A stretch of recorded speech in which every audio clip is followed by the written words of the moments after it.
Okey, baik. Assalamualaikum dan selamat sejahtera cikgu ucapkan kepada murid-murid cikgu. Okey, setelah sekian lama bercuti selama 2 minggu, cikgu doakan, cikgu harapkan awak semua berada keadaan yang sihat, berada dalam keadaan yang baik. Okey, jadi untuk tajuk pendidikan kesihatan kita pada PDPR kali ini, kita akan masuk kepada unit baru iaitu unit 5, unit perhubungan. Okey. Jadi di bawah unit 5, apa tajuk yang ada? Tajuk yang ada adalah fahami daku. Okey. Jadi di bawah unit 5 ni, di bawah unit perhubungan, kita akan belajar mengenai apa? Pada akhir pembelajaran ini, murid akan dapat menerangkan maksud konflik. Menerangkan maksud konflik. Okey. Kemudian menganalisis tanda-tanda konflik antara adik-beradik dan rakan sebaya. Kemudian mengesyorkan idea sendiri cara mengurus konflik secara berhemah dalam perhubungan dengan adik-beradik dan rakan sebaya. Okey, dia cakap dekat sini menerangkan maksud konflik. Jadi, apa dia konflik ni? Apa dia konflik ni? Jadi kita tengok dekat sini. Kita tengok dekat anak panah yang warna-warni ni, apa dia maksud konflik. Jadi konflik ni dia adalah perselisihan, pertentangan antara individu, idea, kepentingan dan lain-lain. Okey, dengan cara yang mudah ataupun dengan perkataan yang mudahnya, konflik ni adalah satu perasaan tidak puas hati lah. Dia perselisihan faham. Dia tak puas hati terhadap seseorang ataupun idea seseorang tu. Okey. Jadi kita tengok seterusnya lagi. Okey, jadi punca konflik. Punca konflik ni dia ada dua. Satu, konflik di rumah antara keluarga dan satu lagi konflik antara rakan sebaya di sekolah lah. Selain daripada di rumah dengan rakan-rakan awak. Tak kisahlah di sekolah ke, dekat taman ke, dekat mana ke. Yang penting dia ada dua jenis punca konflik. Okey. Kita tengok kepada punca konflik yang pertama, iaitu konflik di rumah antara keluarga tadi. Okey, jadi macam mana konflik di rumah antara keluarga ni boleh berlaku? Macam mana boleh timbulnya perasaan tidak puas hati? Macam mana boleh timbulnya perasaan konflik antara keluarga di rumah? Okey, jadi yang pertama adalah sekali kerana berebut barang mainan. Konflik ni dia boleh timbul apabila berebut barang mainan. Ni adalah contoh konflik. Contohnya, awak sedang bermain dinosaur kan? Okey, dinosaur dekat sini. Awak sedang bermain dinosaur. Tiba-tiba adik awak datang, ambil dan rebut dinosaur tu daripada awak. Tercabut kaki dia, tercabut kepala dia. Mestilah awak akan berasa marah. Awak akan berasa sedih. Awak akan berasa kecewa. Jadi semua perasaan tu dia adalah konflik. Jadi seterusnya lagi, contoh yang lain adalah bergaduh kerja rumah yang disuruh ibu. Okey. Katakan sekarang ni tengah musim PKP kan. Semua tak boleh keluar, semua kena duduk rumah. Jadi mestilah banyak kerja rumah kan. Okey. Jadilah mestilah ibu awak pun akan suruh awak tolong. Contohnya, Ali tolong ibu sekejap buang sampah ni. Ali tolong ibu sekejap sidaikan yang ni. Jadi apabila selalu disuruh, awak akan berasa tidak puas hati terhadap abang awak ke adik awak. Kenapa saya je yang asyik kena? Kenapa abang tak kena? Kenapa adik tak kena? Jadi itu adalah perasaan yang menyebabkan timbulnya konflik di rumah. Okey, kemudian kita tengok yang lain. Iri hati antara keluarga. Okey, kalau kita tengok pada gambar ni, ada A dekat sini. Contohnya, ini adalah sebagai contoh ya. Contohnya, abang awak, dia dalam peperiksaan, dia dalam exam, dia selalu dapat A. Dia selalu dapat A. Dan bila dia dapat A, ibu awak ataupun ayah awak, dia akan belikan mainan ke, dia akan belikan barang-barang kesukaan abang awak ke. Jadi awak ni, bila awak berasa tidak puas hatilah. Awak berasa iri hati. Kenapa abang boleh jadi pandai? Kenapa saya tak boleh? Jadi itu adalah yang menyebabkan timbulnya konflik di rumah. Apabila timbulnya konflik, maka akan adalah perasaan-perasaan tertentu yang menyebabkan awak berasa iri hati, sedih ke, Perasaan jealous ke contohnya. Okey, kemudian ini adalah contoh konflik di rumah antara keluarga. Kita tengok pula contoh yang seterusnya. Konflik antara rakan sebaya di sekolah ataupun di rumah. Okey, yang pertama, sering diusik dan diganggu rakan sekelas. Contohnya kalau awak tengok gambar ni, awak tengah fokus dekat depan, cikgu tengah mengajar. Awak tengah fokus buat pengiraan matematik. Contohnya tiba-tiba ada seorang kawan awak yang nakal. Yang paling nakal dalam kelas ni, dia pergi kat belakang awak dan dia ambil pensel ke, dia ambil pembaris ke, dia cucuk-cucuk telinga awak, dia sentuh-sentuh spek mata awak. Jadi itu akan menimbulkan perasaan tidak puas hati, perasaan konflik terhadap dia. Mestilah awak tak suka kan diganggu, asyik diganggu dan sering diusik di dalam kelas. Okey, kita tengok lagi yang seterusnya. Mendapat markah yang rendah semasa peperiksaan. Okey, ini juga boleh menjadi salah satu sebab timbulnya konflik antara rakan sebaya. Okey, kalau kita tengok gambar ni, kawan dekat sebelah meja ni dia berseronok. Siap angkat tangan lagi kan. Dia seronok. Sebab apa? Sebab dapat markah peperiksaan yang tinggi. Okey, kalau tengok pula dekat sini, pelajar ni dia dapat 43 saja markah dia. Mungkin tak lulus kan? Okey, jadi itu akan menimbulkan konflik. Kenapa dia tak boleh?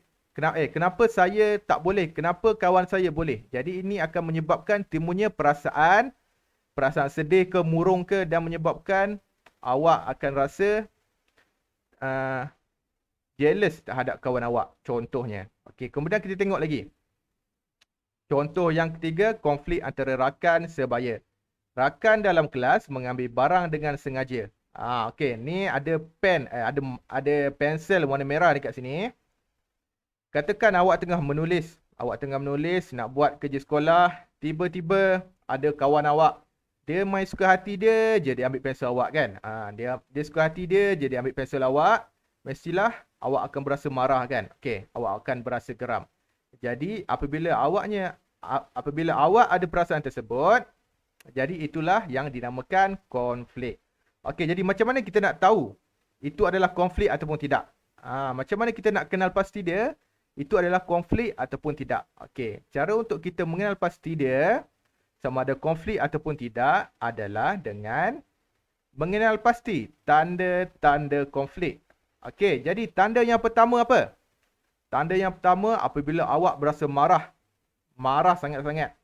Okey, marah. Contohnya yang tadilah, awak tengah menulis, tiba-tiba ada kawan awak, dia ambil pensel awak, secara tiba-tiba tak minta kebenaran, tak minta izin, dia terus ambil, dia terus rebut dekat tangan awak, mestilah awak akan berasa marah. Jadi itu adalah tanda-tanda konflik.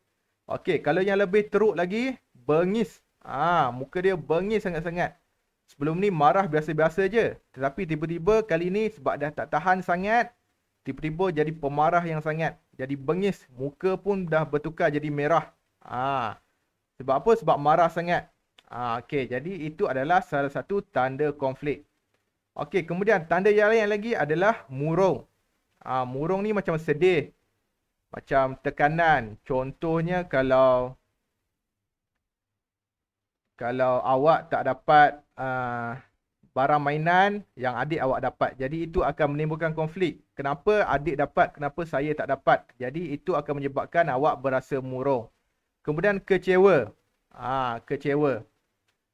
Kecewa contohnya kecewa. Kenapa saya tak dapat markah yang tinggi? Apabila awak menjadi kecewa, lama kelamaan awak akan menjadi murung. Okey, murung ni salah satu murung ni adalah tekanan yang patut kita elakkan. Dia adalah satu tanda yang tidak baik untuk kesihatan mental kita. Jadi seharusnya kita kena elakkanlah. Macam mana nak elakkan? Jadi kita kenalah pandai untuk menangani konflik. Jadi macam mana kita nak tangani konflik ni? Okey, senang saja. Langkah yang pertama adalah menjauhkan diri daripada situasi konflik tersebut. Menjauhkan diri ni maksudnya awak bukan lari daripada masalah. Cuma awak lari daripada keadaan yang boleh membuatkan lagi teruk. Contohnya, ada orang yang marah-marah dekat awak. Okey. Ada orang yang marah-marah sebab apa? Sebabnya dia buat sesuatu yang awak tak suka. Jadi apabila berlaku situasi tersebut, kita perlulah berlapang dada. Kita perlulah bersikap ataupun bertolak ansur. Okey, jadi ini adalah salah satu cara untuk menjauhkan diri daripada konflik. Jadi adalah salah satu cara untuk mengelakkan keadaan menjadi lagi parah. Okey. Kalau awak tak menjauhkan diri, mungkin boleh membawa kepada gaduh ke contohnya kan. Okey, kemudian kita tengok langkah untuk menangani konflik yang seterusnya. Okey, yang seterusnya adalah dengan memaafkan rakan dan keluarga. Jadi awak ni mestilah perlulah ada sifat pemaaf. Okey, kalau tak pemaaf, macam mana kita nak tangani konflik ni? Macam mana kita nak berbaik-baik? Jadi kalau ada orang, kalau awak terbuat salah, kalau orang terbuat salah, biasakan diri untuk meminta maaf ataupun biasakan diri untuk memaafkan seseorang. Dengan cara itu, hidup awak pun akan lagi tenang. Okey. Kemudian bertolak ansur dalam pergaulan. Okey, bertolak ansur maknanya kita ni perlulah bersikap lebih matang ataupun lebih tegas. Kalau sesuatu benda tu yang kita tak suka, terus je bagi tahu kita tak suka. Okey, jadi itu adalah bertolak ansur dalam pergaulan. Okey. Kemudian menghormati perasaan orang lain. Okey. Jadi bila awak dah marah sangat, awak dah bengis sangat, jadi janganlah kita sesuka hati memaki ataupun mencarut dekat orang lain. Kita perlu juga menghormati perasaan orang lain. Sama juga kalau orang lain ataupun kalau ada ahli keluarga yang buat sesuatu yang kita tidak suka, cakap elok-elok dan jaga perasaan ahli keluarga ataupun rakan kita. Jangan main cakap je, jangan main lepas saja. Jadi semua itu, jadi keempat-empat ni adalah contoh langkah untuk menangani konflik. Okey. Keempat-empat ni adalah contoh untuk menangani konflik. Jadi, kita tengok kepada tugasan kita. Okey. Bila dah habis belajar, bila dah habis pembelajaran, mestilah akan ada tugasan kan? Okey, jadi tugasan senang saja. Saya nak awak buat satu peta minda ataupun peta buih berkenaan dengan langkah menangani konflik. Okey, boleh salin saja dekat buku ya. Boleh salin dekat buku je. Okey, ataupun boleh tengok dekat sini. Sini saya dah buat, saya dah tulis. Ataupun dekat buku pun ada, dekat buku tulis pun ada. Dekat buku tulis pun ada. Di bawah tajuk, di bawah unit 5.0 kekeluargaan. Okey, kemudian buat peta minda, peta buih berkenaan langkah menangani konflik. Awak boleh buat secara melintang, menegak, saya tak kisah. Okey, pastikan ada hari, tulis tarikh dan tulis tajuk. Dan selepas dah siap, snap ataupun ambil gambar dan masukkan ke dalam Google Classroom sebagai bukti dah siap lah. Okey, boleh tengok dekat sini, boleh rujuk dekat sini. Macam mana nak buat langkah menangani konflik. Okey, orang ni tak perlu lukis lah. Buat simple-simple saja. Dan tuliskan isi macam mana nak menangani konflik. Okey. Jadi, setakat itu sahaja kelas saya pada hari ini. Kelas saya pada kali ini. Jadi, kita akan berjumpa lagi di waktu ataupun di hari yang lain. Okey. Saya harap awak semua berada dalam keadaan yang sihat lah sepanjang ini. Okey, jadi Assalamualaikum dan sekian, terima kasih.